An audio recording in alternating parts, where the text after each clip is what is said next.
படத்தை என்ன செயல்கள் என்ன பரிசுகள் மூலம் ஒரு மனிதன் சொர்க்கத்தை அடைவதில் வெற்றி பெறுகிறான் என்று கேட்டார். இந்த புனிதமான பாதையில் நடந்த ஒருவரின் கதையை அவர் நினைவு கூறத் தொடங்கிய போது மகேஸ்வரரின் கண்கள் பிரகாசித்தன. அவர் ஒரு தாராள மனதுடன் ஒரு நபரை பற்றி பேசினார். அவர் பிராமணர்களை மதித்து விருந்தோம்பலுடன் நடத்தினார். இந்த உன்னதமான ஆன்மா தேவைப்படுபவர்களுக்கு உணவு, பானம், ஆடைகள் மற்றும் பிற இன்ப பொருட்களை பரிசளித்தது. வாதவற்றவர்கள், ஆவையற்றவர்கள் மற்றும் துயரம் அடைந்தவர்கள் மகேஸ்வரரின் வார்த்தைகள் நல்லொழுக்கத்தின் திரைச்சீலைகளை நெய்யும் போது இந்த நபர் பயணிகளுக்கான தங்குமிடங்கள், கிணறுகள் தோண்டுதல் மற்றும் அகழ்வாராய்ச்சி செய்யப்பட்ட குளங்களை எவ்வாறு கட்டினார் என்பதை அவர் விவரித்தார். அவர் ஒவ்வொரு நாளும் இலவசமாக பரிசுகளை விநியோகிக்க ஏற்பாடு செய்தார். அனைத்து தேடுபவர்களுக்கு தாராளமாக வழங்கினார். மேலும் இருக்கைகள், படுக்கைகள், போக்குவரத்து, செல்வம், நகைகள், ரத்தினங்கள், வீடுகள், சோளம், கைன், வயல்கள் மற்றும் பெண்களை வழங்கினார். நீண்ட காலம் சொர்க்கத்தில் வாழ்ந்த பல்வேறு வகையான உயர்ந்த பொருட்களை அனுபவித்த இந்த தன்னலமற்ற நபரை பற்றி பேசும்போது மகேஸ்வரரின் குரல் மரியாதையுடன் வழிந்தோடியது. நந்தனாவின் காடுகளிலும் பிற மகிழ்ச்சியான பகுதிகளிலும் அவர் விளையாடியது. அவரை கௌரவிக்கும் வகையில் நடனமாடி பாடிய அப்சராக்கள் தெய்வீக நிம்சிருப்பிலும் இந்த பாறையை பின்பற்ற தவறியவர்களை பற்றி பேசும்போது மகேஸ்வரரின் தொனி ஒரு துக்கத்திற்கு மாறியது. சிறிய புரிதல் கொண்ட நபர்களை அவர் விவரித்தார். அவர்கள் பிராமணர்களால் ஓரப்பட்டாலும் பரிசுகளை வழங்க முடியவில்லை மற்றும் ஏராளமான செல்வத்தை கொண்டிருந்தனர். இந்த மனிதர்கள் வெறித்தனத்தாலும் ஆணவத்தாலும் விவரப்பட்டு ஆதரவற்ற, குருட்டு மற்றும் துயரமடைந்தவர்களிடமிருந்து விலகினர். மகேஸ்வரர் தனது கதையை தொடர்ந்தபோது தங்கள் போதகர்களையும் மூத்தவர்களையும் அவமதித்து மரியாதையும் பணிவும் கட்டாமல் அவமதித்தவர்களை பற்றிய ஒரு தெளிவான படத்தை அவர் வரைந்தார். அத்தகைய நபர்கள் நரகத்தில் மூழ்கினர். தாழ்ந்த மற்றும் மோசமான குடும்பங்களில் மட்டுமே மறுபிறர் எடுத்தனர். சுவாபர்கள் மற்றும் புக்காசர்கள் அவர்கள் மிகவும் மோசமானவர்கள் மற்றும் புத்திசாலித்தனமில்லாதவர்கள் ஆயினும் கூட மகேஸ்வரரின் வார்த்தைகள் நீதியின் பாதையில் நடந்தவர்களை பற்றியும் பேசினதை மேபிடித்த அல்லது பெருமையால் நிரப்பப்படாத நபர்கள் இந்த இரக்கமுள்ள ஆத்மாக்கள் தெய்வங்களையும் பிராமணர்களையும் வணங்கினர். உலகின் மரியாதையை அனுபவித்தனர். தங்கள் மரியாதைக்கு தகுதியான ஒவ்வொருவருக்கும் தலைவணங்கினர். மென்மையான மற்றும் இனிமையான வார்த்தைகளை உச்சரித்தனர். இந்த நீதிமான்கள் அனைத்து உயிரினங்களின் நலனுக்காக அர்ப்பணிக்கப்பட்டவர்கள். யாரிடமும் வெறுப்பை ஒருபோதும் உணரவில்லை. அதற்கு தகுதியானவர்களுக்கு எப்போதும் பழிவிடுகிறார்கள் என்று மகேஸ்வரா விவரித்தார். அவர்கள் தங்கள் போதகர்களை போற்றப்பட வேண்டிய விதத்தில் மதித்தனர். அனைத்து உயிரினங்களையும் சரியான மரியாதையுடன் வரவேற்றனர். மூத்தவர்களையும் விருந்தினர்களையும் அவர்கள் தகுதியான மரியாதையுடன் வணங்கினர். மகேஸ்வரரின் கதை வெளிவரும்போது அவர் நடத்தையில் கடுமையானவர். அனைத்து உயிரினங்களிலும் பயங்கரவாதத்தை தூண்டி மற்ற உயிரினங்களை கைகளாலும் கால்களாலும் காயப்படுத்தியவர் பற்றி பேசினார். இந்த நபர் மூழ்கினார். தெய்வீக உலகில் மகாதேவ சக்தி வாய்ந்த சிவன் மற்றும் அவரது அன்பான மனைவி உமா இடையே ஒரு ஆழமான உரையாடல் வெளிப்பட்டது. இந்த காட்சி கைலாஸ் மலையில் அமைக்கப்பட்டது. அங்கு கம்பீரமான தம்பதியினர் இயற்கையில் அமைதியான அழகுக்கு மத்தியில் வசித்தனர். அவர்கள் ஒன்றாக அமர்ந்தபோது இலைகளின் மென்மையான சலசலப்பு மற்றும் பறவைகளின் மென்மையான கிண்டல் ஆகியவற்றால் சூழப்பட்ட நாரதர் வான முனிவர் அவர்களுக்கு முன் தோன்றினார். கண்களில் ஒரு மின்னலுடன் அவர் மகாதேவருடன் பேசினார். சக்தி வாய்ந்த மகாதேவர் பேசுவதை விட கேட்க விரும்புகிறார். அந்த பார்வையுடன் அவர் தனது பக்கத்தில் அமர்ந்திருந்த தனது அன்பான மனைவியிடம் கேள்வி எழுப்பினார். மகாதேவரின் கண்கள் உமாவின் பிரகாசமான வடிவத்தின் மீது மூடப்பட்டன. மேலும் அவர் ஒரு மென்மையான புன்னகையுடன் பேசத் தொடங்கினார். தெய்வமே, உன்னதமானது எண்ணறில்லாதது என்ன என்பதை நீ அறிந்திருக்கிறாய். அனைத்து கடமைகளையும் நீ அறிந்திருக்கிறாய். துறவிகளின் ஓய்வு விடுதிகளில் வசிப்பதை விரும்புகிறாயே. நான் உன்னிடம் ஏதாவது கேட்க விரும்புகிறேன். நான் கேட்டது போல் நீ என்னிடம் அந்த தலைப்பில் சொற்பொழிவு செய்ய வேண்டும் என்று நான் விரும்புகிறேன். தனது கணவரின் வார்த்தைகளை கேட்கும்போது உமாவின் முகம் ஒரு மென்மையான ஒளியால் பிரகாசித்தது. அவர் தனது ஞானத்தையும் பெண்களின் கடமைகளை பற்றிய நுண்ணறிவையும் நாடுகிறார் என்பதை அவள் அறிந்தார்.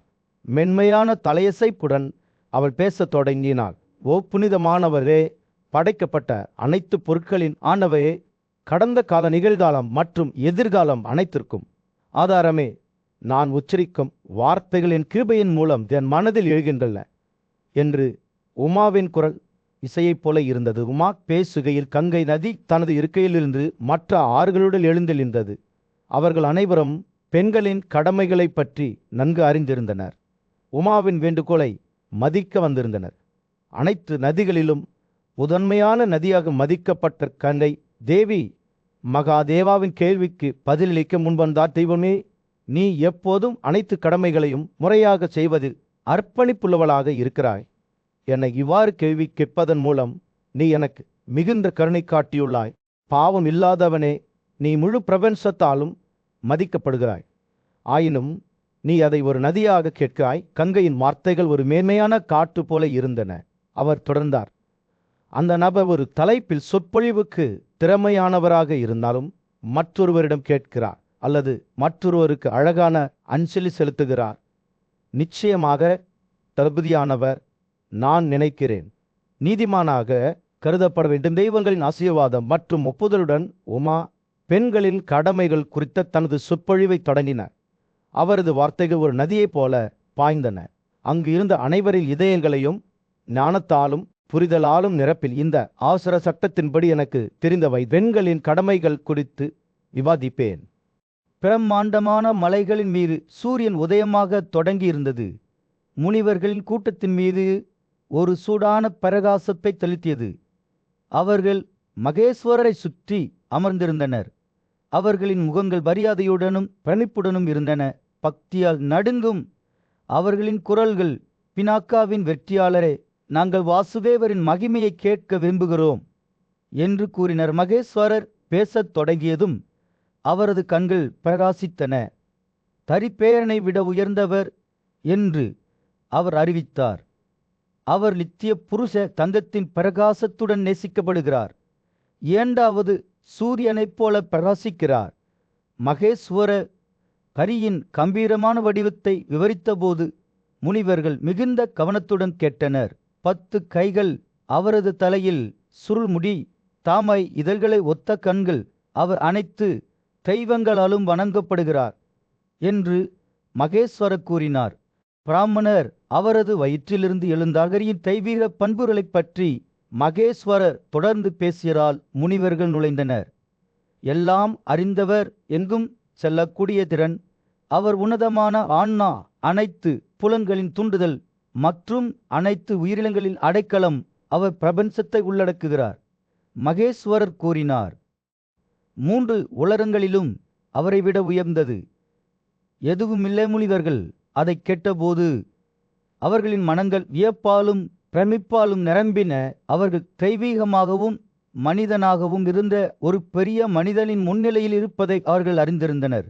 ஹரியின் பல பெயர்களைப் பற்றி மகேஸ்வரர் பேசினார். கோவிந்தா, அனர்துந்திவி மற்றும் வாசுதேவா, அவர் மனுவின் இனத்தில் பிறப்பார் என்று மகேஸ்வரர் கூறினார். உயர் புத்திசாலித்தனத்துடன் அவர் அந்த பிரஜாபதியின் மங்களகரமான மற்றும் நீதியான இனத்தில் பிறப்பார். வாசுதேவரின் வம்சாவளியை பற்றி மகேஸ்வரர் அவர்களிடம் சொன்னபோது முனிவர்கள் கேட்டனர். மனு முதல் யாது வரை கிரோசற்றி பிதிலிவ குஜிற்கு சித்தராதா சூரா, இறுதியாக வாசுதேவர் அவர் ஒரு முன்னணி சத்திரியராக இருப்பார் என்று மகேஸ்வரர் கூறினார். மிகுந்த ஆற்றலுடன் மிகுந்த புகழ் பெற்றவர் வாசுதேவரின் பல சாதனைகளை பற்றி கேள்விப்பட்ட போது முனிவர்கள் உற்சாகத்தில் மூழ்கினர். சிறையிலிருந்து மன்னர்களை விடுவித்தல், போரில் தர்சனனை தோற்கடித்தல், அனைத்து மன்னர்களுக்கும் ராஜாவாக மாறுதல், சூரியன் வானத்தில் அதன் உச்சத்தை அடைந்தபோது மகேஸ்வரர் தனது கதையை முடித்தார். என்னை பார்க்க விரும்புபவர் அல்லது பேரன் பிரம்மாவை பார்க்க விரும்புபவர் முதலில் புகழ்பெற்ற வாசுதேவரை பார்க்க வேண்டும் என்று அவர் கூறினார். அவரை கண்டால் நானும் பேரன் பிரம்மனும் காணப்படுகிறேன். முனிவர்கள் மரியாதை மற்றும் பிரமிப்பு உணர்வால் நிரம்பியிருந்தனர்.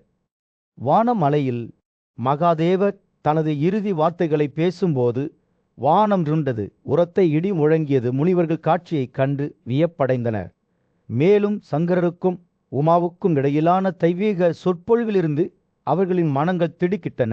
அவர்கள் பிரமையில் நின்றபோது நாரதர் கடவுள்களின் கடவுளான கபர்தின் அல்லது கிரிசாவின் மகிமையை விவரிக்கத் தொடங்கினார். நாரதர் வலிமை மிக்க ஆயுதம் ஏந்திய ஜனார்த்தனே, கபர்தின் அல்லது கிரிசா என்று அழைக்கப்படும் கடவுள்களின் கடவுளின் மகிமையை நான் உங்களுக்கு ஒரு காண்பித்தேன் என்று கூறினார்.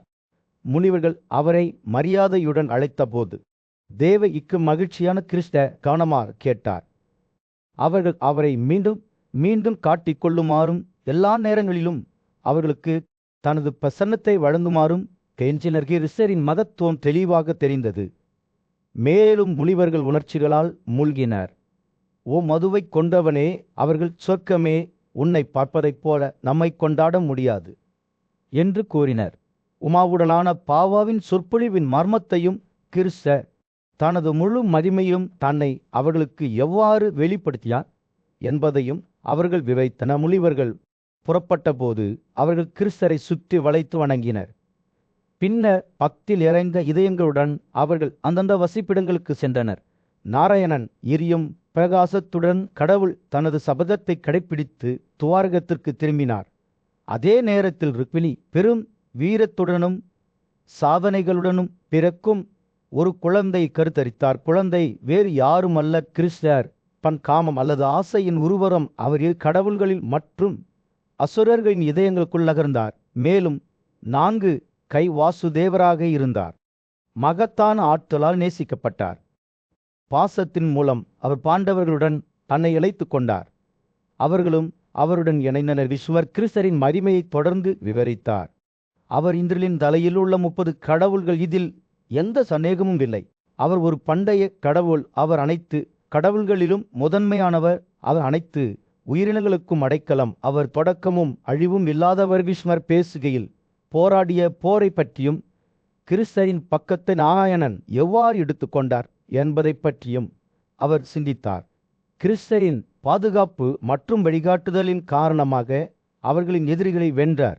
துரியோதனர் தனது மகன்கள், சகோதரர்கள் மற்றும் உறவினர்களுடன் ஃபெரி மற்றும் காந்திவாவின் படைவீரருடன் போர் புரிந்ததால் மிகவும் வருத்தப்பட்டார். பல தனவர்களும் அசுரர்களும் கிறிஸ்தரின் வட்டு நெருப்பில் ஒரு காட்டில் ஏற்பட்ட தீ விபத்தில் பூச்சிகளைப் போல உயிரிழந்தனர். அப்படியானால் மாபெரும் ஆற்றலை கொண்டிருந்த கிறிஸ்தரை எதிர்த்து போராட மனிதர்கள் எவ்வளவு திறமையற்றவர்களாக இருக்க வேண்டும்? சக்தி வாய்ந்த யோகியான அர்ஜுனன் சக்தியில் அனைத்தையும் அழிக்கும் யுக நெருப்பைப் போர் சூரியன் ராஜ்யத்தின் மீது மறைந்து நிலப்பரப்பின் மீது ஒரு சுடான ஆரஞ்சு ஒளியை வீசிக் கொண்டிருந்தது. பாண்டவ சகோதரர்களில் மூத்தவரான யுதிஷ்டிரர் குரு குலத்தின் புத்திசலித்தனமான மற்றும் மரியாதைக்குரிய முதாதையரான பீஷ்மரின் வழிகாட்டுதலை தேடும் போது கண்களை மூடிக்கொண்டு சிந்தனையுடன் அமைதியாக அமர்ந்திருந்தார். ராஜாவின் சுய பரிசோதனையை உணர்ந்த பீஷ்மர் கண்களை திறந்து பேசத் தொடங்கினார். என் அன்பான யுதிஷ்டிரனே என்று மெல்லிய குரலில் கூறினார். கடவுளின் இயல்பு ஞானத்திற்கான பாதை பிரபஞ்சத்தின் ரகசியங்கள் பற்றி நீங்கள் என்னிடம் பல கேள்விகளை கேட்டுள்ளீர்கள். ஆனால் சொல்லுங்கள், நீங்கள் மிகவும் ஆழமாக எதை தேடுகிறீர்கள்? யுதிஷ்டிரனின் கண்கள் திறந்தன. பீஷ்மரின் வார்த்தைகளை கேட்க ஆர்வமாக அவர் முன்னோக்கி சாய்ந்தார். நான் உண்மையை தேடுகிறேன் என்று அவர் உறுதியுடன் பதிலளித்தார். அவரது குரல் நம்பிக்கையுடன் நிரம்பியது. இந்த ஒரே கடவுள் யார் என்பதை நான் தெரிந்து கொள்ள விரும்புகிறேன். எல்லா உயிரினங்களையும் நிர்வகிக்கும் உன்னதமானவர் அவரது பெயர். நான் அவரை எப்படி வணங்க முடியும்? பீஷ்மர் புன்னரைத்தார். அவரது கண்கள் ஞானத்தால் மின்னின. ஏகன் இளம் நண்பரே என்று அவர் கூறினார். பதில் எளிதானது அல்ல. ஆனால் நான் பண்டைய வேதங்களிலிருந்தும் பழங்காலத்தின் பெரிய முனிவர்களிடமிருந்தும் கற்றுக்கொண்டதை உங்களுக்கு சொல்கிறேன். ஒரே கடவுள் உன்னதமானவர். பிரபஞ்சத்தின் கடவுளான விஷ்ணுவை தவிர வேறு யாரும் இல்லை. விஸ்வர் பேசுகையில் அவரது வார்த்தைகள் அவற்றில் சொந்த வாழ்க்கையை எடுத்துக்கொள்வதாக தோன்றியது. காற்றை ஒரு வேறொரு உலகர் பிரசன்னத்தால் நிரப்பியது. அவர் எல்லையற்றவர், சர்வ வல்லமையுள்ளவர், மாறாதவர். பீஷ்மர் தொடர்ந்தார். அவர் அனைத்து படைப்புகளுக்கும் ஆதாரம், அனைத்து உயிர்களுக்கும் ஆர்காவலர், இறுதியில் எல்லாவற்றையும் அழிப்பவர். அவர் மனித புரிதலுக்கு அப்பாற்பட்ட இறுதி உண்மை யுதிஷ்டிரர் பீஷ்மரின் வார்த்தைகளின் ஞானத்தை உள்வாங்கும்போது அவரது மனம் விரிவடைந்தது. நாம் அவரை எப்படி வணங்க முடியும் என்று அவர் கேட்டார். அவரது குரல் ஒரு கிசுகிசுக்கிற்கு மேலே இருந்தது. பீஷ்மர் மீண்டும் புன்னகைத்தார். அவரது கண்கள் இரக்கத்தால் பிரகாசித்தன. ஏய், என் அன்பான யுதிஷ்டிரனே என்று அவர் கூறினார். விஷ்ணுவை வணங்குவது கடினமான பணியல்ல. அவருடைய 1000 பெயர்களை மீண்டும் மீண்டும் செய்வதன் மூலம் நீங்கள் அவருடன் நெருங்கி வருவீர்கள். ஒவ்வொரு பெயரும் அவரது பண்புகளின் சார்த்தை அதனுள் வைத்திருக்கிறது. அவற்றை ஓதுவது உங்களுக்கு அமைதி, ஞானம் மற்றும் விடுதலையை கொண்டு வரும். பீஷ்மர் விஷ்ணுவின் பெயர்களை உச்சரிக்கத் தொடங்கியதும் அவரது குரல் இருந்து ஒரு கோடைக்கரையில் அலைகள் மிதப்பது போல மென்மையான வேகத்தில் விழுந்தது. விஷ்ணுவின் பிரசன்னமே அழைக்கப்படுவதைப் போல காற்று வேறொரு உலக ஆற்றலால் அதிர்வது போல் தோன்றியதுவோம். எல்லாவற்றிலும் நுழைப்பவதென்று பீஷ்வர் உச்சரித்தார். எல்லாவற்றையும் மறைப்பவர் யாருக்கு பலியிடப்பட்ட வணக்கங்கள் ஊற்றப்படுகின்றன. அவர் கடந்த காலத்தின் இறைவன், தற்போதையவர் மற்றும் அமைதியான காட்டின் நடுவே ஞானியும் நீதிமானுமான மன்னன் யுதிஷ்டிரர் தனது மதிப்பிற்குரிய பேரன் பீஷ்வரின் அருகில் சிந்தனையில் அமர்ந்திருந்தான். காற்று மலரும் மலர்களில் இனிமையான நறுமணத்தால் நிரம்பியிருந்தது. யுதிஷ்டிரன் பீஷ்மரிடம், பாட்டி, அந்த புனித மந்திரம் என்ன? ஒவ்வொரு நாளும் அமைதியாக கிசுகிசுத்தார். இது ஒருவரின் ஆத்மாவுக்கு நீதியை அளிக்கிறது. இந்த பண்டைய ஞானத்தினால் அறிய விரும்புகிறேன். ஏனென்றால் நான் நீதியின் ஆதையில் எனது பயணத்தை தொடங்க விரும்புகிறேன். தாளை சூரியனைப் போல பிரகாசமான கண்களைக் கொண்ட பீஷ்வர் ராஜாவே, எனக்கு செவி கொடுங்கள், கவனமாக கேளுங்கள். சாரித்தியால் நியமிக்கப்பட்ட மாபெரும் முனிவர் வியாசரால் இந்த மந்திரம் வெளிப்படுத்தப்பட்டது. இது ஒருவரின் ஆன்மாவை எல்லா பாவங்களிலிருந்தும் தூய்மைப்படுத்தும் ஒரு சக்தி வாய்ந்த மந்திரமாகும். இது நீண்ட ஆயுளையும் செழிப்பையும் இந்த உலகத்திலும் அடுத்த உலகத்திலும் மகிழ்ச்சியையும் அளிக்கிறது. பீஷ்மர் தனது எண்ணங்களை சேகரிப்பது போல் நிறுத்தி தொடருவதற்கு முன்பு இந்த மந்திரத்தை சத்தியம் மற்றும் நீதியின் பாதையில் நடந்த மிகப்பெரிய அதாச முனிவர்கள் தினமும் ஓதினார்கள். கட்டுப்படுத்தப்பட்ட புலங்களுடனும் அமைதியான ஆத்மாக்களுடனும் இந்த மந்திரத்தை ஒவ்வொரு நாளும் ஓதி காண்பிக்கும் அந்த மன்னர்கள் இணையற்ற செழிப்பை பெறுவார்கள். பீஷ்மர் தெய்வங்களின் பெயரை உச்சரிக்க தொடங்கிய போது அவரது குரல் ஒரு மென்மையான நீரோடை போல உயர்ந்தது. வேத அறிவின் கடலான வசிஷ்டருக்கு வணக்கங்கள். மகா முனிவரான பராசரருக்கு வணக்கங்கள். இலையற்ற பாமான அனந்தனுக்கும் வெற்றியும் பெருமையும் பெற்ற அனைவருக்கும் வணக்கங்கள். முனிவர்களுக்கும் உன்னதமானவருக்கு வணக்கங்கள். கடவுள்களின் கடவுள் மற்றும் அனைவருக்கும் வரங்களை வழங்குபவர். பீஷ்மர் தொடர்ந்து கூறும்போது தெய்வங்களின் பெயர்களுடன் காற்று அதிர்வது போல் தோன்றியது. இந்த 33 உயிரினங்களின் பிரபுக்கள் நந்தீஸ்வரர், தனது பிரம்மாண்டமான உடலுடன் கணேஸ்வரர் மற்றும் பித்ராக்கள் 11 எண்ணிக்கையில் அனைத்து உலகங்களுக்கும் எஜமானர்கள். இவர்களும் வேதங்களின் சதுரத்திரத்தில் 100 என்று குறிப்பிடப்பட்டுள்ளனர். அன்சா, பாக, மித்ராவருணர், ஆத்ரி, ஆரியமால், ஜெயந்தா, பாஸ்கர், வாஸ்திரி, பூஷன், இந்திரன் மற்றும் விஷ்ணு. இந்த 12 காசியப்பாவின் மகன்கள் ஆதித்யாக்கள் என்று அழைக்கப்படுகிறார்கள். துருவா, சுமே, சாவித்ரா, அனிலா, அனா, பிரஜுஷா மற்றும் பிரபாவை என்ற வாசுக்களின் பெயர்களை அவர் பட்டியலிட்ட போது பீஷ்மரின் குரல் பல்லுவடைந்தது. நசதையா மற்றும் தஸ்ஸரா ஆகிய இருவரும் அஸ்வில் என்று கூறப்படுகிறது. பீஷ்மர் தொடர்ந்து கூறும்போது மன்னர் கவனமாக கேட்டார். தெய்வங்களில் உள்ள இந்த பிரபுக்கள் கண்ணுக்கு தெரியாதவர்களாக இருந்தாலும் எல்லாவற்றையும் பார்க்கிறார்கள். அவர்கள் அனைத்து தியாகங்கள், பரிசுகள், நல்ல செயல்கள் மற்றும் அனைத்து உயிரினங்களின் நல்ல மற்றும் கெட்ட செயல்களையும் கவனிக்கிறார்கள். சூரியன் மறையத் தொடங்கியதும் ஒரு பிரமாண்டமான கூட்டத்தின் மத்தியில் நீதிமானான மன்னன் யுதிஷ்டிரன் தனது மதிப்பிற்குரிய பேரன் பீஷ்வரிடம் ஒரு ஆழமான கேள்வியை எழுப்பினார். நாம் வணங்க தகுதியானவர் யார் என்று கேட்டார். நாம் யாரை வணங்க வேண்டும்? அவர்கள் மீது நாம் எப்படி நடந்து கொள்ள வேண்டும்? என்ன நடத்தை குற்றமற்றது என்று கருதப்படுகிறது? திப்பொறிகளைப் போல ஒளிரும் கண்களுடன் பீஷ்வர் பதிலளித்தார். பிராமணர்களே, ஓ யுதிஷ்டனே, நீதியின் உருவகம் அவர்களை கௌரவிப்பதன் மூலம் ஒருவர் எந்த தவறும் செய்ய மாட்டார். அவர்கள்தான் அனைத்து உலகங்களையும் நிலைநிறுத்துகிறார்கள். மேலும் அவர்களின் மகிழ்ச்சி உலகச் செல்வத்தை சுரப்பதில் உள்ளது. அவர்களின் பேச்சு கட்டுப்படுத்தப்பட்டுள்ளது.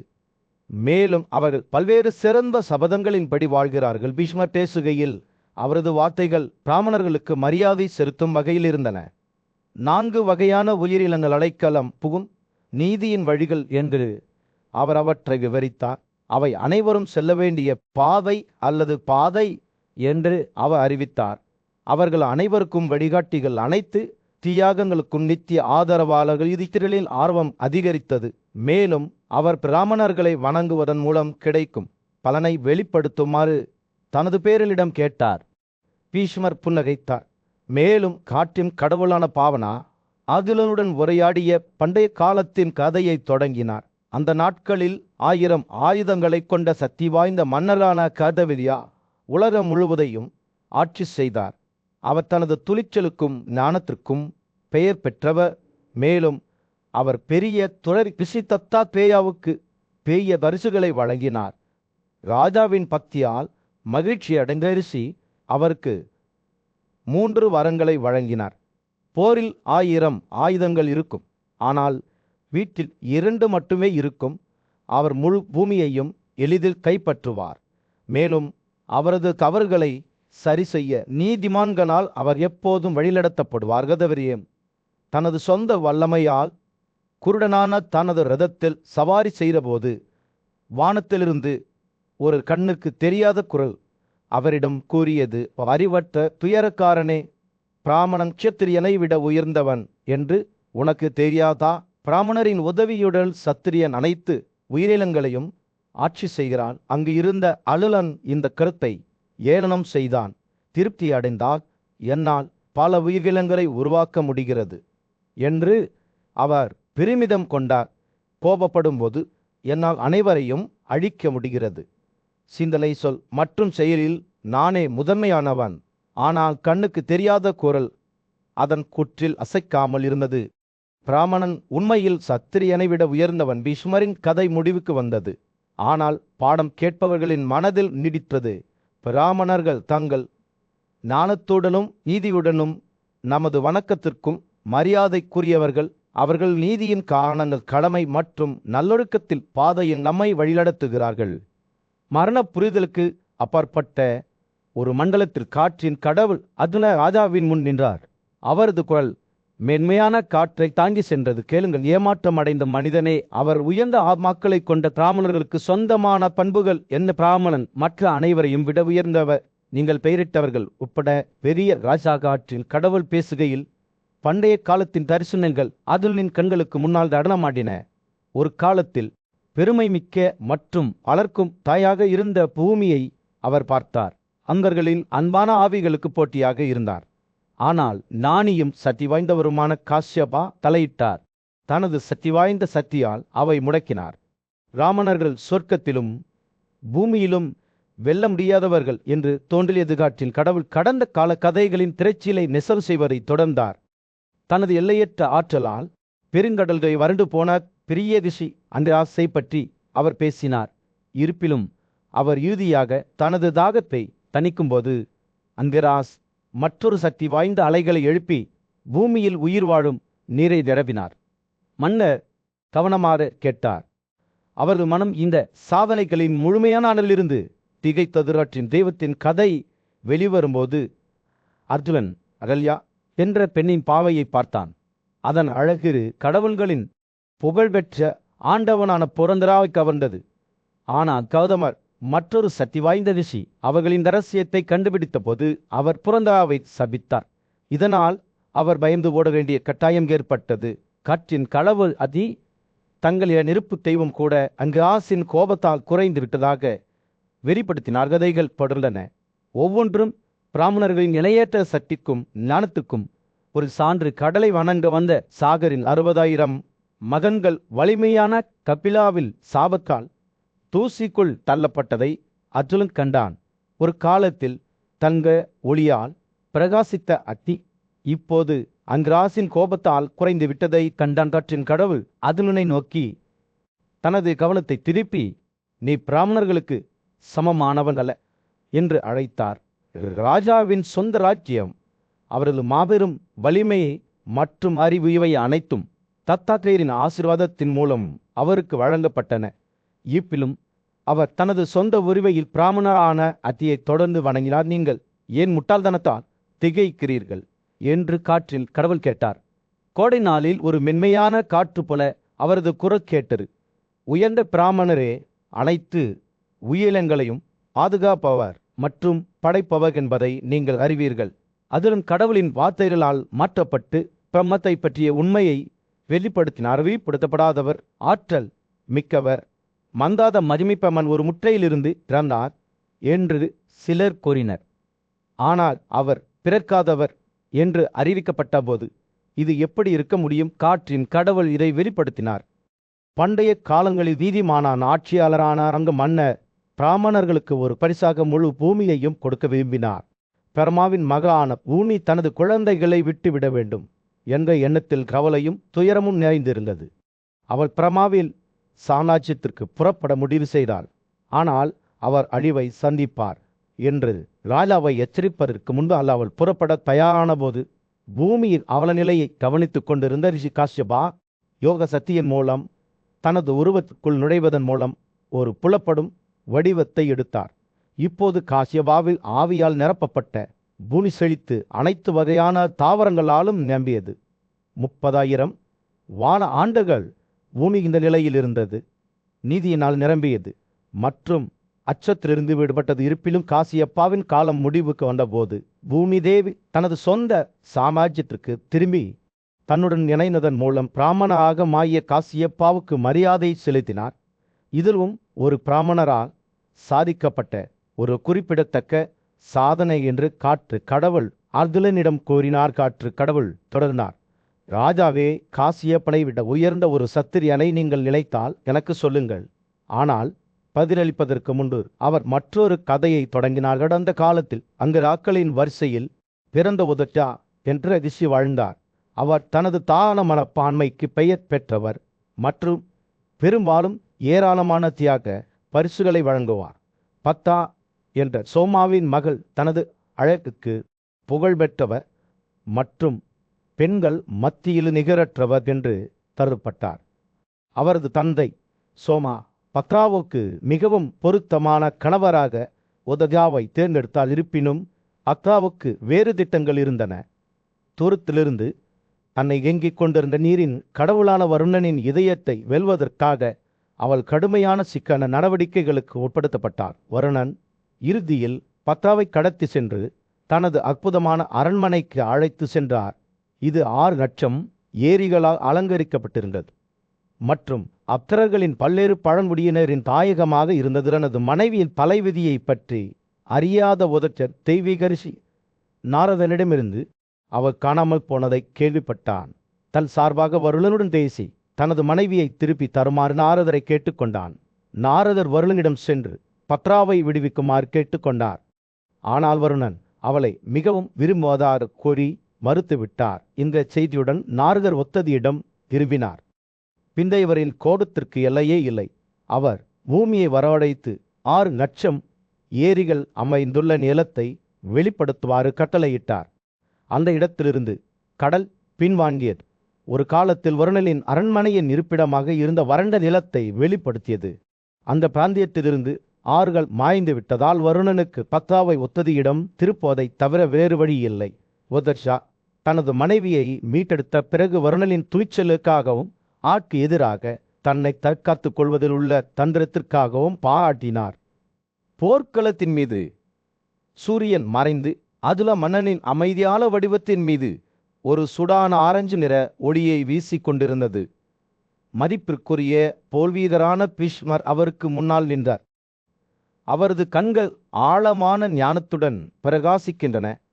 காற்றின் கடவுளான வாயு அதுலனுடன் அமைதியான தொனியில் பேசினார். 2 புகழ்பெற்ற பிராமணர்களின் மகத்தான செயல்களை பற்றி அவரிடம் கூறினார். அகத்தியர் மற்றும் வசிஷ்டர் பீஷ்மர் பேசத் தொடங்கியதும் அவரது குரல் அதுலனை சுற்றி ஒரு மயக்கத்தை ஏற்படுத்தியது. ராஜாவே, கேளுங்கள் என்று அவர் கூறினார். அர்ஸ்தியரின் மகத்துவ கதையை கேளுங்கள். அசுரர்களால் கடவுள்கள் அடிமைப்படுத்தப்பட்டனர். அவர்களின் பலிகள் திருடப்பட்டன.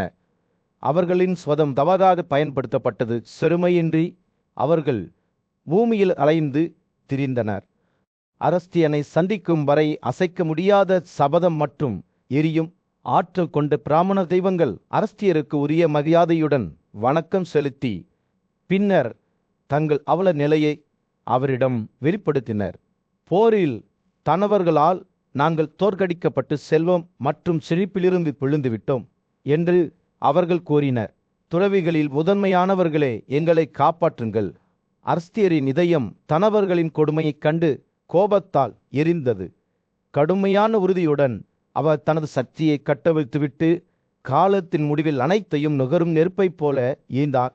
அகஸ்தியரின் கதிர்கள் அவர்களை விழுங்கியதால் தானவர்கள் அவர்களில் ஆயிரக்கணக்கானோர் வானத்திலிருந்து விழத் தொடங்கினர்.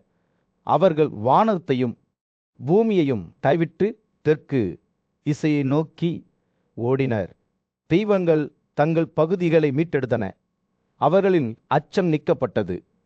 இந்த சாதனையால் ஊக்குவிக்கப்பட்ட அவர்கள் பூமியின் குடல்களிலோ அல்லது தாழ்வான பகுதிகளிலோ தஞ்சம் புகுந்த அசுரர்களை அழிக்க அகஸ்தியரை கேட்டுக்கொண்டனர்.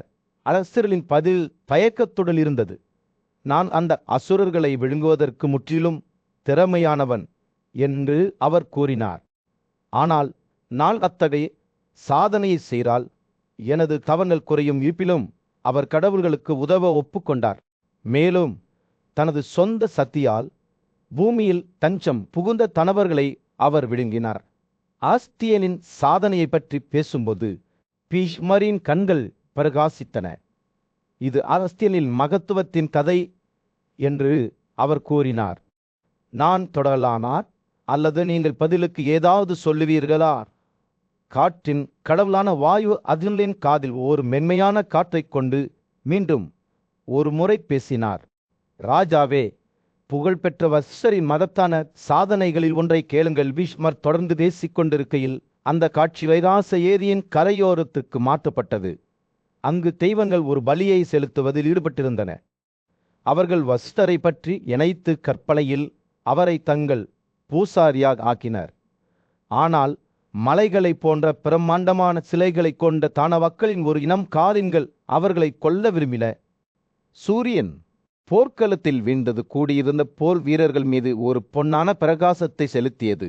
குருக்களின் மரியாதைக்குரிய மூதாதையரான பீஷ்மர் உயரமாறு நின்று பாண்டவர்களின் இளம் இளவரசரான அதுலனை நோக்கி கண்களை குறித்தார். காட்டின் கடவுளான வாயு அதுவனுடன் சில காலமாக பேசிக் கொண்டிருந்தார். பண்டைய வீரர்களின் கதைகளையும் அவர்களின் செயல்களையும் விவரித்தார். பீஷ்மர் பார்த்தபோது வாயு ஒரு புதிய கதையை தொடங்கினார். அதை கேட்கும் அனைவரின் இதயங்களையும் கிளறிவிட்டார். பழங்காலத்தில் கடவுள்களும் தனவர்களும் ஒரு பெரிய போரில் மோதிக்கொண்டனர். இரவின் இருட்டில் சண்டையிட்டனர். ராகு, அசுரன், சூரியன் மற்றும் சோமன் ஆகிய இருவரையும் தனது அம்புகளால் துளைத்து பிரபஞ்சத்தை இருளில் மூழ்கடித்தார். தெய்வங்கள் பயத்தால் மூழ்கி வலிமையான தனவரின் முன் விழத் தொடங்கினர் என்று வாயு கூறினார். இன்றைய நாள் வழிநடத்தப்பட்ட கடவுள்கள் தனது சிக்கன நடவடிக்கைகளுக்கும் தவத்திற்கும் புகழ்பெற்ற புத்திசாலி மற்றும் சக்தி வாய்ந்த பிராமண அத்ரியை தேடினர். இந்த மாபெரும் ஆபத்திலிருந்து தங்களை காப்பாற்றுமாறு அவரிடம் கெஞ்சினர். அவர்களின் வேண்டுகோளால் ஈர்க்கப்பட்ட அத்ரி உதவ ஒப்புக்கொண்டார். தனது கையின் அலைகளால் அத்ரி தன்னை சந்திர கடவுளான சோமனாக மாற்றிக்கொண்டு போர்க்களத்தில் பிரகாசிக்கத் தொடங்கினார். அவர் அவ்வாறு செய்யும்போது அவர் சூரிய கடவுளான சூரியனின் வடிவத்தையும் ஏற்றுக்கொண்டார். மேலும் அவர்கள் ஒன்றாக இருந்த பிரபஞ்சத்தை ஒளிரச் செய்தனர். அத்ரியின் சக்தியால் ஈர்க்கப்பட்ட கடவுள்கள் அவருக்கு பின்னால் அணிதிரண்டு தனவர்களை ஒன்றிணைத்து போர்க்கடித்தனர். வாயு தனது கதையை தொடர்ந்த போது பீஷ்மர் மிகுந்த கவனத்துடன் கேட்டார். அர்ஜுனா என்று அவர் கூறினார். அத்ரி ஒரு சாதனையை செய்தார். அது வரவிருக்கும் காலங்களுக்கு நினைவு கூறப்படும். அவர் கடவுள்களை இருளிலிருந்தும் தோல்வியிலிருந்தும் காப்பாற்றினார். மேலும் நீதியின் உண்மையான சாம்பியனாக தன்னை நிரூபித்தார். ஆனால் வாயு இன்னும் முடிவடையவில்லை. அர்ஜுனனுடன் பகிர்ந்து கொள்ள அவரிடம் மற்றொரு கதை இருந்தது. இது பிராமணர்களின் சக்தியையும் ஞானத்தையும் வெளிப்படுத்தும். பழங்காலத்து அட்டை அஸ்வின் கடவுள்களால் வெளியேற்றப்பட்டனர். மேலும் பெரிய பிராமணரான எவன் அவர்களை அவர்களின் சரியான இடத்திற்கு மீட்டெடுக்க முயன்றார் என்று அவர் கூறினார். யவனன் இந்திரனை நோக்கி, தெய்வங்களின் தலைவரே, அஸ்வின் மக்கள் கடவுள்கள், அவர்கள் சூரியனின் மகன்கள். நாம் சோமாவை ஒன்றாக பலியாறு குடிப்போம். ஆனால் அஸ்வின் மக்கள் அத்தகைய கௌரவத்திற்கு தகுதியற்றவர்கள் என்று அஞ்சி இந்திரன் மறுத்துவிட்டதையில்லாமல் இந்திரனின் கையை கட்டாயப்படுத்த ஒரு பெரிய சடங்கை தொடங்கினார்.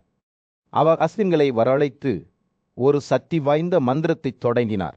இது கடவுள்களையும் கூட முடக்கும். இந்த அவமதிப்பால் கோபமடைந்த இந்திரன் ஒரு பெரிய மலையை எடுத்து அதை ஜீவனத்தின் மீது வீசினார். ஆனால் பிராமணர் பயப்படவில்லை. வெறும் பார்வையில் ஜீவன் இந்திரனின் இடிர் முழக்கத்தை அனுப்பினார். ஒரு புனிதமான உரையாடலின் மத்தியில் அர்ஜுனனின் புரிதலின் போக்கை மாற்றும் வார்த்தைகளை பீஷ்மர் பேசினார். காற்றின் கடவுள் கடந்த கால கதைகளை பகிர்ந்து கொண்டிருந்தார். அவர் பேசி முடித்ததும் அர்ஜுனன் அமைதியாக இருந்தார். அவரது கண்கள் தரையில் நிலைத்திருந்த அர்ஜுனனின் சுயபரிசோதனையை உணர்ந்து காற்றின் தெய்வம் அவை மீண்டும் ஒரு முறை அழைத்தார். இந்திரனின் தலைமையில் கடவுள்கள் அசுர மாதாவின் வாயில் சிக்கியிருப்பதைக் கண்டபோது அவர்களின் பூமியை இழுத்து சென்றது. எவனாதான் சொர்க்கத்தை இழந்தும் இப்போது பூமியையும் இழந்தும் கடவுள்கள் துக்கத்தில் மூழ்கினர். தெய்வங்கள் இந்திரனின் முன்னணியில் பேரனின் பிரசன்னத்தை அணுகி அவரது பாதுகாப்பை நாடினர். நாங்கள் பெரும் உயிரிழந்த மட்டுமே என்று அவர்கள் கூறினர். எவனால் பூமி எங்களிடமிருந்து பறிக்கப்பட்டுள்ளது. அதே நேரத்தில் கவர்களால் நாங்கள் சொர்க்கத்தை இழந்து விட்டோம். ஓ வலிமை மிக்கவரே, நாங்கள் உங்களை பாதுகாக்க வேண்டிக் கொள்கிறோம். நாணியும் மரியாதைக்குரியவருமான பேரன் பிராமணர்களின் உதவியை நாடுமாறு கடவுள்களுக்கு அறிவுறுத்தினார். பிராமணர்களுக்கு விரைவாக பழுது பார்த்துங்கள் என்று அவர் கூறினார். அவர்களை திருப்திப்படுத்துவதன் மூலம் நீங்கள் முன்பு போலவே இரு பகுதிகளையும் மீண்டும் பெறுவதில் வெற்றி பெறுவீர்கள். இவ்வாறு அறிவுறுத்தப்பட்டு தெய்வங்கள் பிராமணர்களின் வசிப்பிடத்திற்கு சென்று அவர்களின் பாதுகாப்புக்காகவும் வழிகாட்டலுக்காகவும் கெஞ்சின. மிகுந்த நல்லொழுக்கமுள்ள ஞானிகளும் அறிவாளிகளுமான பிராமணர்கள் எந்த எதிரிகளை தோற்கடிக்க விரும்புகிறார்கள் என்று கடவுள்களிடம் கேட்டனர். கவர்களை அடிமைப்படுத்துங்கள் என்று கடவுள்கள் பதிலளித்தனர். தங்கள் கடமையில் உறுதியான பிராமணர்கள் கவர்களை அழிக்க ஒரு சலங்கை உருவாக்கத் தொடங்கினர். இந்த திட்டம் கவர்களுக்கு தெரிந்தவுடன் அவர்கள் பிராமணர்களை அவர்களின் முயற்சியிலிருந்து தடுக்க தனின் என்கிற தூதரை அனுப்பினர். நாங்கள் உங்களை விட தாழ்ந்தவர்கள் அல்ல என்று தனின் கூறினார். நீங்கள் அடைய விரும்பும் இந்த சடங்குகளின் விளைவு என்னவாக இருக்கும்? நாங்களும் வேதங்களில் நன்கு தேர்ச்சி பெற்றவர்கள், மிகுந்த ஞானம் கொண்டவர்கள். கதனின் வார்த்தைகளால் தடையின்றி இருந்த பிராமணர்கள் நாங்கள் கவர்களை அடிமைப்படுத்துவோம். இந்த விஷயத்தில் நாங்கள் கடவுள்களுடன் நிற்கிறோம். கவர்கள் உங்கள் கைகளில் கொல்லப்படுவதற்கு தகுதியானவர்கள் என்று உறுதியாக பதிலளித்தனர். அதனுடன் பிராமணர்கள் கவர்களை அழிக்க எரியும் நெருப்பை உருவாக்கினர். தீவிரமடைந்த போது கவர்கள் தோற்கடிக்கப்பட்டனர். மேலும் அவர்களின் அழிவு தெய்வங்களுக்கு காரணம் என்று கூறப்பட்டது. இருப்பினும் ஒரு புத்திசாலித்தனமான முனிவரான நாரதர் உண்மையை வெளிப்படுத்தினார். இந்த மகத்தான சாதனையை நிகழ்த்தியது பிராமணர்கள்தான். இந்த செய்தியை கேட்டவுடன் பிராமணர்களின் துணிச்சலுக்கு கடவுள்கள் மகிழ்ச்சி அடைந்தனர். நன்றி தெரிவித்த நற்காற்றின் கடவுள் தனது கதையை தொடர்ந்தார். அவரின் வெற்றியின் மூலம் தெய்வங்கள் அழியாமையை பெற்றன. அவற்றின் வலிமை அதிகரித்தது. அவர் பேசுவதை முடித்தவுடன் அர்ஜுனன் அவரை வணங்கினார். அவரது இதயம் பக்தியால் நிரம்பியது. ஒரு பிரம்மாண்டமான கூட்டத்தின் மத்தியில் ஞானியும் நீதியுமான மன்னரான யுதிஷ்டிரன் வணக்கத்திற்குரிய மூத்தவரான பீஷ்மரிடம் திரும்பி சில காலமாக அவருக்குள் எரிந்து கொண்டிருந்த ஒரு கேள்வியுடன், ராஜாவே என்று கேட்டார். நீங்கள் பிராமணர்கள் மீதான அசைக்க முடியாத பக்திக்கு பெயர் பெற்றவர். அவரின் வழிபாட்டின் பலனாக நீங்கள் எதை காண்கிறீர்கள்? சொல்லுங்கள். வலிமையான கண்கள் கொண்டவரே, இந்த மரியாதைக்குரியவர்களின் வணக்கத்திற்கு என்ன சிரிப்பு இழைகிறது? பீஷ்மரின் கண்கள் இந்த உலகத்திலிருந்து அவர் புறப்படவிருக்கும் இடையால் மேகமூட்டமாக இருந்த போதிலும் அவர் பதிலளித்த போது ஆழ்ந்த புரிதலுடன் பிரகாசித்தது. என் வலிமை, என் புலன்கள், என் பேச்சு மற்றும் என் மனம் அனைத்தும் விரைவான நிழல்கள். நான் இந்த மரண சுருளை ஒதுக்கி வைக்கும் நேரம் நெருங்கிவிட்டது. சூரியன் என்னை வேதனைப்படுத்தும் மெதுவான வேகத்துடன் நகர்கிறது. அவர் தனது எண்ணங்களை சேகரித்து தொடர்வதற்கு முன்பு, ஆனால் ஒரு விஷயத்தில் நான் உறுதியாக இருக்கிறேன். பிராமணர்களின் ஆசீர்வாதங்கள் எல்லையற்றவை. அவர்களின் வழிபாடு சொல்லப்படாத செழிப்பை கொண்டு வருகிறது. பீஷ்மர் பேசியதும் யுதிஷ்டிரனின் ஆர்வம் அதிகரித்தது. இன்னும் சொல்லுங்கள் என்று அவர் வலியுறுத்தினார். இந்த ஞானிகளை கருப்பதற்கான இறுதி வெகுமதியாக நீங்கள் எதை பார்க்கிறீர்கள்? பீஷ்மரின் பார்வை கிறிஸ்தரை நோக்கி நகர்ந்தது. தெய்வீக இளவரசர் அவர் எல்லா காலங்களிலும் அவரது நண்பராகவும் வழிகாட்டியாகவும் இருந்தார். கேசவா, அவர் மரியாதையுடன் கூறினார். இந்த விஷயத்தில் இன்னும் அறியப்பட வேண்டிய அனைத்தையும் அவர் உங்களுக்கு சொல்வார் கிறிஸ்தர். பீஷ்மரின் வார்த்தைகளின் இடை உழந்து தனது முகத்தை ஒரு ஒளியுடன் பிரகாசிக்க வைத்தார். நான் தெய்வீகத்திற்கான ஒரு கலன் மட்டுமே என்று அவர் தாழ்மையுடன் கூறினார். நான் மூலமாகவே பிரபஞ்சம் அதன் ரகசியங்களை வெளிப்படுத்தியுள்ளது. அவர் பேசும்போது அவரது கண்கள் அவற்றுக்குள் இருக்கும் இருப்பின் கட்டமைப்பை பிடித்து கொண்டிருப்பது போல் தோன்றியது. பூமியும் வானமும் என் உடலிலிருந்து பிறந்தவை என்று கிறிஸ்தர் அறிவித்தார். பன்றியின் வடிவத்தில் நான் நீரில் மூழ்கிய உலகத்தை குழப்பத்தில் ஆழத்திலிருந்து உயர்த்தினேன். நானே படைப்பாளர், அழிப்பவர் மற்றும் பராமரிப்பாளர். பிரபஞ்சத்தின் அனைத்து அம்சங்களும் என்னில் ஒன்றிணைகின்றன. அவரது வார்த்தைகள் பிறப்பு, வளர்ச்சி, சிதைவு மற்றும் மறுபிறப்பு ஆகியவற்றின் முடிவற்ற சுழற்சிகளின் படத்தை வரைந்தன. கிறிஸ்தர் தொடர்ந்து பேசும்போது பீஷ்மர் உறுதியுடன் தலையசைத்தார். நான் எல்லா காலங்களிலும் பல்வேறு வடிவங்களை எடுத்துள்ளேன். தேதா சகாப்தத்தில் நான் நீதியாயிருந்தேன். துவாபர சகாப்தத்தில் நான் அறிவாக இருந்தேன். கலியுகத்தில் நான் அநீதியாக வந்தேன். ஆனால் எப்போதும் எனது நோக்கம் ஒன்றே, நீதியை நிலைநிறுத்துவதும் பிரபஞ்சத்தை அழிவிலிருந்து பாதுகாப்பதும். கிறிஸ்தர் பேசுகையில் அவரது வார்த்தைகள் புராணம் மற்றும் புராண கதைகளின் ஒரு திரைச்சிலை வரைந்தன. கடவுள்கள் மற்றும் தெய்வங்களின் பண்டைய கதைகளை வைந்தன. அவர் இந்திரன், கடவுள்களின் ராஜா, அத்தி நெருப்பு, கடவுள் விஸ்வகர்மா, தெய்வீக கைவினைஞர். யுதிஷ்டிரர் முன்னிலையில் கிறிஸ்தர் என்றும் அழைக்கப்படும் வாசுதேவர் பிராமணர்களை வணங்குவதன் நன்மைகளை விளக்குமாறு கேட்கப்பட்டார். வாசுதேவர் தனது கதையை தனது மகன் பிரஜும்னா சம்பந்தப்பட்ட ஒரு சம்பவத்தை விவரிப்பதன் மூலம் தொடங்கினார். அவர் சில பிராமணர்களால் கோபம் அடைந்தார் மற்றும் அவரது தந்தையின் வழிகாட்டுதலை நாடினார். சொல்லுங்கள், மதுவை கொண்டவளே என்றார். யுதிஷ்டிரர் பிராமணர்களின் வழிபாட்டுடன் இணைக்கப்பட்டிருக்கும் செழிப்பு என்ன வாசுதேவர் தெரிந்தே புன்னகைத்தார். ராஜாவே, பிராமணர்களின் சிறப்புகள் என்ன என்பதை நான் உனக்கு சொல்லும்போது என் பேச்சை கவனமாக கேள் என்று தனது கதையை தொடங்கினார். ஒருமுறை துவாராவதியில் அமர்ந்திருந்த போது வாசுதேவரின் மகன் பிரஜுமா பிராமணர்களை பற்றி கோபத்துடனும் குழப்பத்துடனும் அவரை அணுகினார். அந்தைய அவர்களின் வழிபாட்டிற்கு என்ன தகுதி உள்ளது என்று கேட்டார். அவர்களின் பிரபுத்துவம் எதிலிருந்து பெறப்படுகிறது? தொடர்ந்து அவர்களை வணங்குவதன் மூலம் என்ன பலன்கள் கிடைக்கும்? வாசுதேவர் தனது மகனின் வார்த்தைகளை கவனமாக கேட்டு பின்னர் பதிலளித்தார். வெப்பிலியின் மகனே, பிராமணர்களை வணங்குவதன் மூலம் ஒருவர் வெல்லக்கூடிய செழிப்பு என்ன என்பதை நான் உங்களுக்கு சொல்லும்போது நான் சொல்வதை கேளுங்கள்.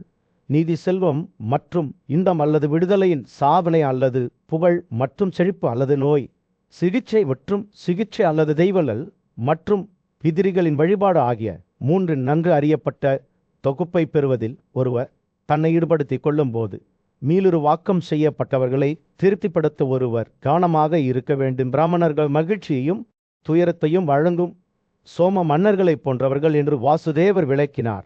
விரும்பத்தக்க அனைத்தும் பிராமணர்களில் தோன்றுகின்றன என்று அவர் கூறினார்.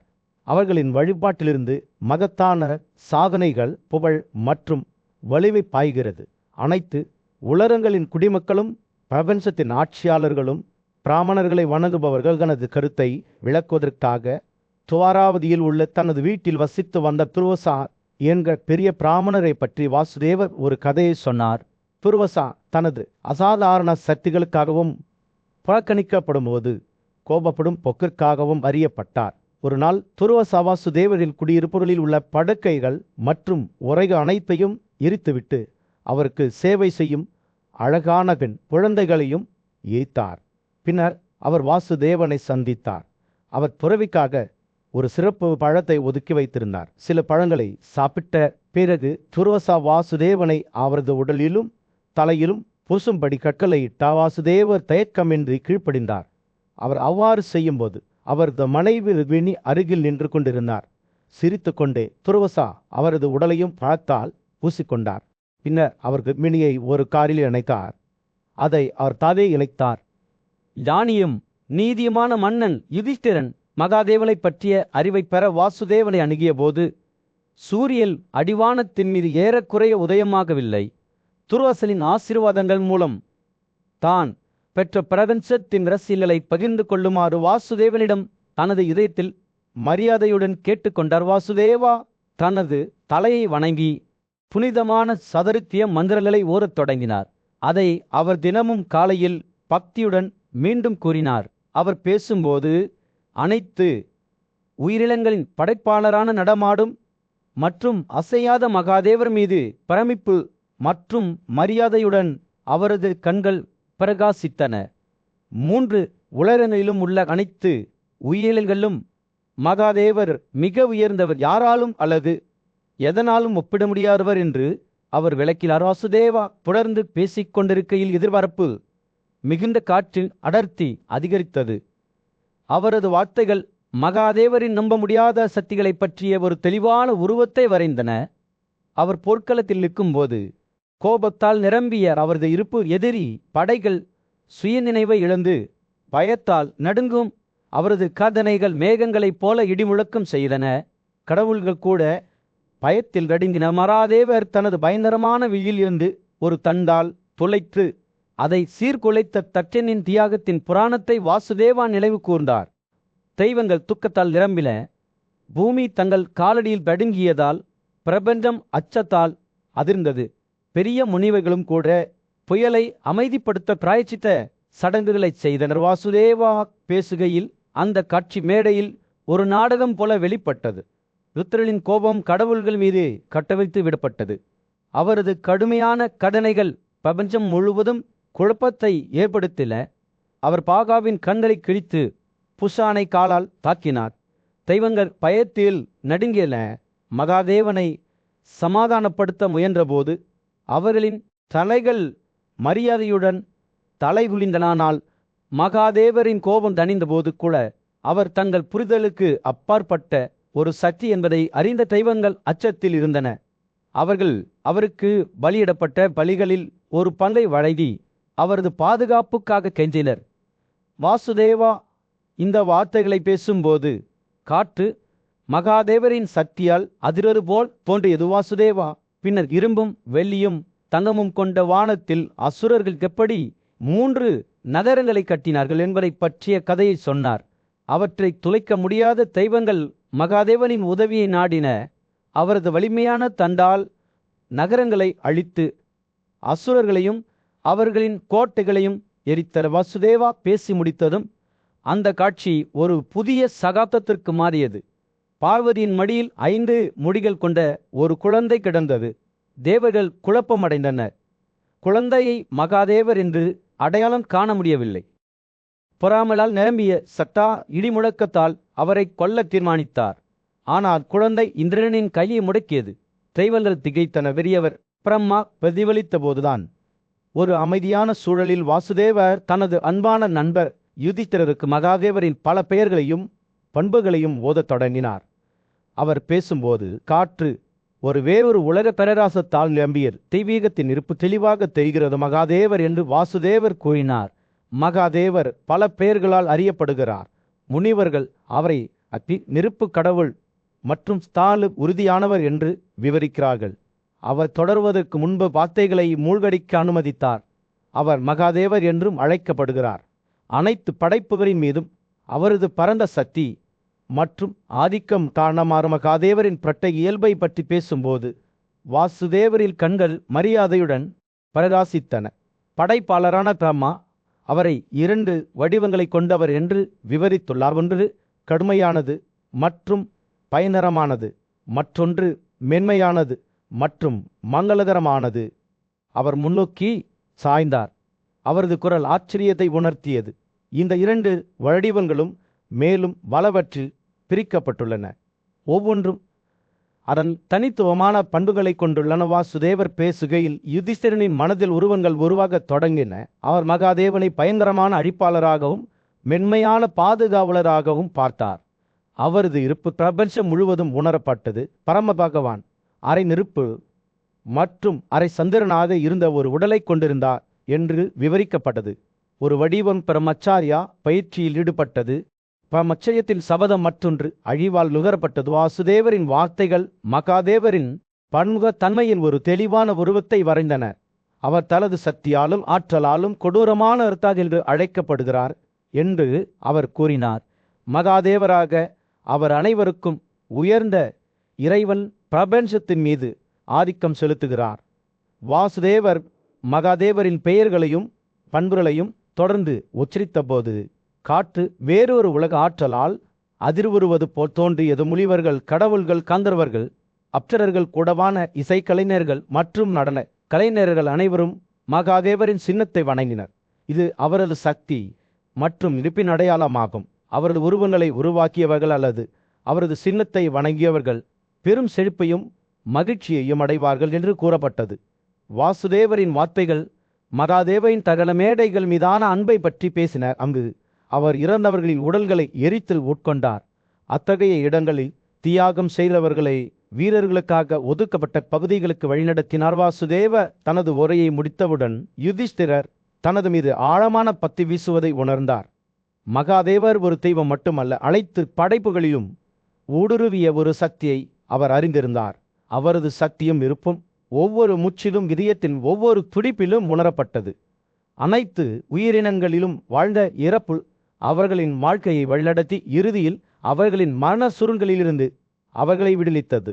அந்த மௌனத்தில் தஸ்தினாபுர ராஜ்யத்தின் மீது சூரியன் அஸ்தமித்து ஞானிகளின் கூட்டத்தின் மீது ஒரு சுடான ஆஞ்சிலேய பிரகாசத்தை செலுத்தியது. பாண்டவர் சகோதரர்களில் மூத்தவரான யுதிஷ்டிரர் தனது மரியாதைக்குரிய தாத்தாவும் வழிகாட்டியுமான பீஷ்மரின் காலடியில் அமர்ந்தார். இளம் ராஜாவின் கண்கள் ஆர்வத்துடன் பரடாசித்தன. அவர் அதிகாரத்தில் தன்னை குறித்து வழிகாட்டி நாசத்தியத்தில் ஆதாரம் என்ன என்று அவரது குரலில் ஏக்கம் நிறைந்த குரலில் யுதிஷ்டிரன் கேட்டான். இது நேரடியாக புரிதலா அல்லது வேத வாக்கியங்கள் தானா?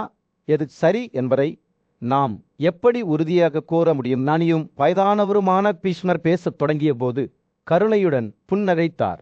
ஏய் என் மகனே, இவை பல நூற்றாண்டுகளாக முனிவர்களை குழப்பத்தில் ஆழ்த்திய கேள்விகள். நேரடியான புரிதல் உண்மையில் ஒரு சக்தி வாய்ந்த கருவியாகும். ஆனால் அது நமது சொந்த சார்புகள் மற்றும் உணர்வுகளால் வரையறுக்கப்பட்டுள்ளது.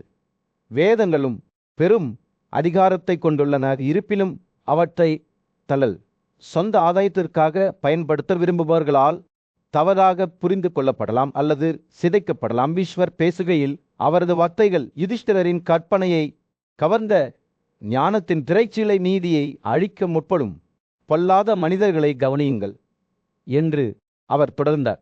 அவர்கள் தங்கள் முயற்சிகளில் வெற்றி பெற்றதாக தோன்றலாம், ஆனால் இறுதியில் அவர்கள் தங்கள் சொந்த இருளுக்கு அடிபணிவார்கள். இருப்பினும் நீதியில் பாதையை பின்பற்றுபவர்கள் எப்போதும் விழிப்புடன் இருக்க வேண்டும். ஏனென்றால் நல்லவர்களிடையே கூட தீங்கு விளைவிப்பவர்கள் உள்ளனர். அதை கேட்கும் போது யுதிஷ்டிரனின் கண்கள் விரிந்தன. அவரது மனம் கேள்விகளாலும் சந்தேகங்களாலும் துடிக்கிறது.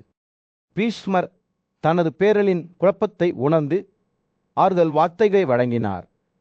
யுதிஷ்டிரனே, உங்கள் சந்தேகங்களால் தொந்தரவு செய்யாதே. புரிதலை தேடுவது ஞானத்தில் அறிகுறியாகும். அதற்கு பதிலாக நமக்கு முன் வந்தவர்கள் நீதியின் படி தங்கள் வாழ்க்கையை வாழ்ந்த புத்திசாலித்தனமான ஆண்களும் பெண்களும் வைத்த முன்மாதிரிகளை பாருங்கள். இரவு ஆழமடைவதால் பீஷ்வர் நீதியின் 4 தூண்களை வெளிப்படுத்தினார். காயம், உண்மை, மன்னிப்பு மற்றும் தாராள மனப்பான்மை ஆகியவற்றிலிருந்து விலகல் இவை நன்கு வாழ்ந்த வாழ்க்கையின் அடையாளங்கள் என்று அவர் அறிவித்தார். இந்த கொள்கைகளை பின்பற்றுவது மட்டும் போதாது.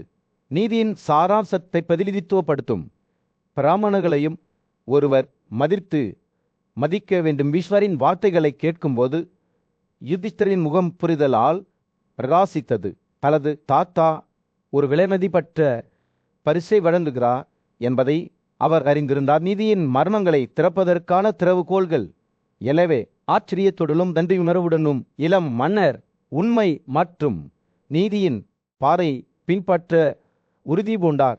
இரவு வானத்தில் நட்சத்திரங்கள் பிரகாசிக்கத் தொடங்கிய போது பீஷ்மரின் கண்கள் ஒப்புதலுடன் பிரகாசித்தன. மிகுந்த ஞானத்திற்கும் புரிதலுக்கும் வழிவகுக்கும் ஒரு பயணத்தின் முதல் அடியை நீங்கள் எடுத்துள்ளீர்கள் என்று அவர் கூறினார். அவரது குரலில் அரவணைப்பும் பாசமும் நிறைந்திருந்தது. ஒரு கூட்டத்தின் மத்தியில் பீஷ்மர் நீதியின் தன்மை குறித்த தனது ஞானத்தை வெளிப்படுத்த தொடங்கினார். அவரது வார்த்தைகள் ஒரு கோடை நாளில் ஒரு மென்மையான காற்று போல இருந்தன. அவை உண்மை மற்றும் புரிதலின் நறுமணத்தை எடுத்து சென்றன. வெறுமனே நல்ல செயல்களை செய்வது அல்லது மற்றவர்களை அவ்வாறு செய்ய ஊக்குவிப்பது போதாது. ஒருவர் நீதியின் மதிப்பை உண்மையிலேயே புரிந்து கொண்டு அதை வாழ்க்கையில் அவர்களின் வழிகாட்டும் கொள்கையாக மாற்ற வேண்டும் என்று அவர் கூறினார். ஏனென்றால் ஒரு நபர் நீதியின் பலன்களை பார்க்கும்போது அதன் மேன்மையை காணத் தொடங்குகிறார் என்று அவர் தொடர்ந்தார். அப்போதுதான் அவர்கள் நீதியை நோக்கி சாய்கிறார்கள், அதன் மாற்றும் சக்தியை நம்புகிறார்கள். ஆனால் எல்லோருக்கும் இத்தகைய தெளிவான பார்வை கிடைப்பதில்லை என்பதை பீஷ்மர் அறிந்திருந்தார். சிலர் நீதியின் ஆண்களை கண்ட போதிலும் அதன் உண்மையான தன்மையை புரிந்து கொள்ள தவறிவிட்டனர். அவர்களின் புரிதல் மேகமூட்டமாக இருந்தது, மேலும் அவர்கள் அதில் நம்பிக்கை வைக்க சிரமப்பட்டனர். எதை செய்ய வேண்டும், எதை செய்யக்கூடாது என்ற இரண்டையும் அறிந்திருப்பவர்களுக்கு அக்கறையுடனும் பக்தியுடனும் செயல்படுவது அவசியம். ஆழமான நோக்க உணர்வால் வழிநடத்தப்பட வேண்டும் என்று அவர் கூறினார். செல்வத்தால் ஆசீர்வதிக்கப்பட்ட நீதிமான்களை பற்றி அவர் பேசினார்.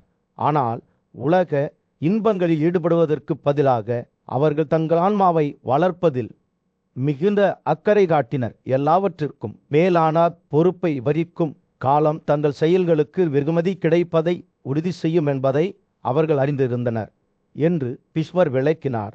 எனவே அவர்கள் ஆர்வம் மற்றும் ஆசையின் செல்வாக்கிலிருந்து விடுபட்ட நீதியான வாழ்க்கையை வளர்க்க முயன்றனர். அவர் பேசுகையில் பீஷ்மரின் வார்த்தைகள் அவசர உணர்வை பெற்றன. அநீதியின் சக்திகள் எப்போதும் இருப்பதை அவர் அறிந்திருந்தார். நன்மைக்காக பாடுபட்டவர்களின் முயற்சிகளை குறைமதிப்பிற்கு உட்படுத்த முயன்றார் காலத்தால் ஒருபோதும் நீதியை துயரத்திற்கு காரணமாக மாற்ற முடியாது என்று அவர் அறிவித்தார்.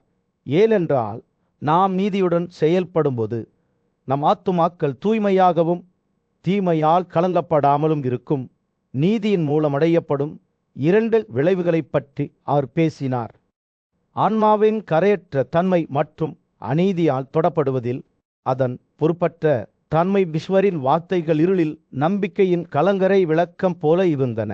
அவை நீதியில் அடிச்சுவடுகளில் நடக்க விரும்பியவர்களுக்கு வழிகாட்டி முன்னோக்கிச் செல்லும் பாதையை ஒளி செய்தன. அவர் பேசும்போது அவரது கேட்போர் உலகை ஒரு புதிய வெளிச்சத்தில் பார்க்கத் தொடங்கினர். உண்மையான வெற்றி வெளிப்புற வெகுமதிகளில் இல்லை, ஆனால் ஒரு நீதியான இதயத்தை வளர்ப்பதில் உள்ளது என்பதை புரிந்து கொண்டனர். சூரியன் அடிவாளத்திற்கு கீழ் மூழ்கிய போது பீஷ்மரின் வார்த்தைகள் முடிவுக்கு வந்தன. ஆனால் அவற்றின் தாக்கம் ஒரு ஞானியின் ஞானத்தின் மென்மையான எதிரொலி போல நீடித்தது.